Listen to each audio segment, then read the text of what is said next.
नमस्कार दोस्तों, मैं रम्या आपका मेरे चैनल में स्वागत करता हूं। फ्रेंड्स, आज हम बात करने वाले हैं बजाज एवेंजर 160 स्ट्रीट के फ्यूल इंजेक्शन सिस्टम की पूरी कॉस्ट के बारे में कि अगर इसका फ्यूल इंजेक्शन सिस्टम ख़राब हो जाता है तो क्या कॉस्ट रहेगी और आपके ऊपर कितना भार आएगा इस चीज़ का। पूरी बात करेंगे इस वीडियो के अंदर, तो पूरा वीडियो एंड तक देखें। तो चलिए चलते हैं। तो सबसे पहले बात करते हैं बजाज एवेंजर 160 स्ट्रीट के प्राइस के बारे में। तो प्राइस के बारे में आपको जो भी जानकारी चाहिए वो आप मुझसे कमेंट बॉक्स में पूछ सकते हैं। मेरी जो रिक्वायरमेंट्स रहेंगी, आपका सिटी नेम, स्टेट नेम और पिन कोड आप मुझे कमेंट बॉक्स के अंदर दे दीजिए। मैं वहीं पर ही रिप्लाई कर आपकी सिटी का ऑन रोड प्राइस आपको दे दूंगा। साथ ही में अगर आपकी कोई अदर क्वेरीज हैं या फिर आपको कोई अदर इन्फॉर्मेशन चाहिए तो उसके लिए भी आप हमें इंस्टाग्राम पर फॉलो कर सकते हैं।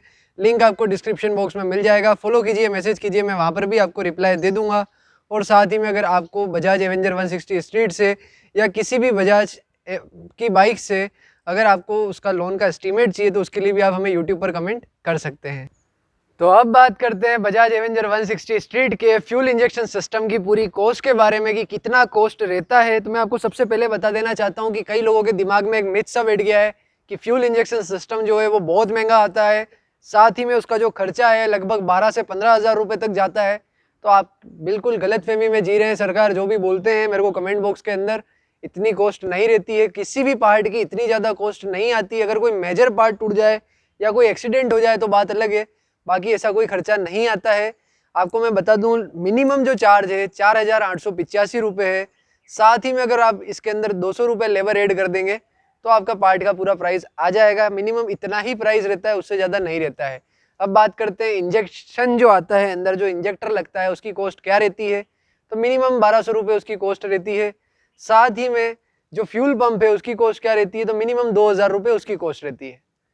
अब बचा क्या थ्रोटल बॉडी। थ्रोटल बॉडी की जो कॉस्ट रहेगी वो लगभग आपको 1000 से 1500 2000 रुपये तक की देखने को मिलेगी। तो ये इसका अप्रोक्सीमेटली 4885 रुपये आपकी कॉस्ट निकलती है, प्लस 5000 रुपये आप उसके अंदर ऐड कर दीजिए, आपका पूरा फ्यूल इंजेक्शन सिस्टम आ जाएगा। फ्यूल पंप 1500 रुपये समथिंग का भी आपको देखने को मिल जाएगा अगर आफ्टर मार्केट आप लेते हैं तो आपका ये कॉस्ट रहने वाला है। ज़्यादा कॉस्ट इसका नहीं आता है, 5000 रुपये तक का अप्रोक्सीमेटली रहता है। अब बात कर लेते हैं ये कब खराब होता है और क्या इसका एक पीरियड है और क्यों, किस लापरवाही के कारण ये खराब हो सकता है। तो सबसे पहली बात है, एफआई सिस्टम के अंदर एक सबसे अच्छी चीज़ ये है कि इसका जो फ्यूल पंप है और जो इंजेक्टर है उसके अंदर पेट्रोल थोड़ा बहुत रहना चाहिए। कई लोग बोलेंगे 2.5 लीटर पेट्रोल रिजर्व रख दो, कई लोग कहेंगे 2 लीटर रख दो। मैं आपको सिर्फ इतना बोलूँगा कि ऐसा कोई ज़रूरी नहीं है कि आप 2.5 लीटर रखें या फिर आप 2 लीटर रखें या फिर आप मतलब इसके अंदर रखें ही ना। तो ये एक सबसे बड़ी चीज़ है। मैं आपको बता देता हूँ, ये जो टैंक है ये स्पेशली खाली नहीं रहना चाहिए। बस इतना उत्तर आप समझ लीजिए मेरा कि ये जो टैंक है ये खाली नहीं रहना चाहिए। अगर आपका किलोमीटर पीरियड जो है दिन का, अगर आप 50 किलोमीटर इस बाइक को लेकर चलते हैं तो मिनिमम इसके अंदर 1 लीटर पेट्रोल रहना चाहिए। इसके बाद अगर बात करें, अगर आप 100 किलोमीटर चलते हैं तो 1.5 से 2 लीटर आपको पेट्रोल इसके अंदर रखना है। अगर आप डेली चला रहे हैं तो आपका इतना अगर पेट्रोल रहेगा तो आपको कोई दिक्कत नहीं आएगी फ्यूल इंजेक्शन सिस्टम में। At the period of time लगभग 5 से 6 साल तक आपको कोई दिक्कत इसमें देखने को नहीं मिलेगी। इसके बाद हो सकता है कि थोड़ा बहुत कचरा वगैरह आ जाए तो इंजेक्टर वगैरह चेंज हो जाए तो उसका 1200 रुपये तक का कॉस्ट रहता है, उससे ज़्यादा कॉस्ट नहीं रहता है। और जहाँ तक की बात है फ्यूल पंप आता है, फ्यूल पंप अगर निकल जाता है इसके बाद में ऐसी कोई दिक्कत नहीं आती है। अब मैं आपको बता देता हूँ क्या पीरियड रहता है। मेजर पीरियड, अगर आपने इसको 5 साल में 70,000 किलोमीटर से ज़्यादा चला दिया है तो एक बार इसका खर्चा आ सकता है। बट अगर आप इतना नहीं चलाया है और अगर फिर भी आ रहा है तो दिक्कत कुछ नहीं है। बस दिक्कत ये है कि इसके अंदर पेट्रोल नहीं रहता है। एक सबसे बड़ी लापरवाही ये होती है कि आप खुली धूप के अंदर गाड़ी को रखकर चले जाते हैं। ये भी फ्यूल पंप डैमेज करने का एक बहुत बड़ा कारण है, एयर आने का बहुत बड़ा कारण है। कई बार आप देखेंगे कार्बोरेटर इंजन भी होता है, अगर ज़्यादा देर तक धूप में पड़ा रहता है और आप अगर बाइक लेके निकलते तो वो भी 1-2 बार हिचके मारेगी बाइक।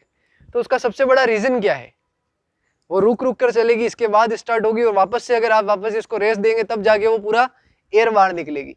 तो फ्यूल इंजेक्टर सिस्टम जो है उसकी छोटी नीडल आती है तो उसमें क्या है कि एयर रह जाती है। फ्यूल पंप जो होता है उसमें एयर आ जाती है तो वो एयर रह जाती है, उसको निकाला नहीं जा सकता है।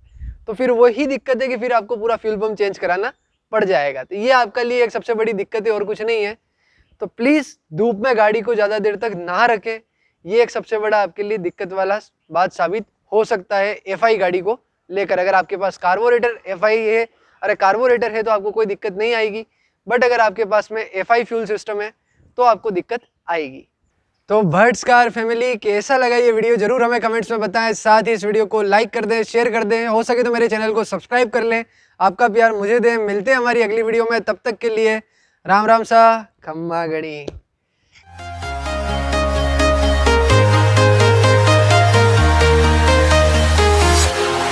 Walking alone, the streets are empty. The only thing I can see is my own silhouette. I'm getting stronger, step by step. The clock is ticking, but there's no time for regrets. I've been flying from town to town, from London to Taiwan. I've been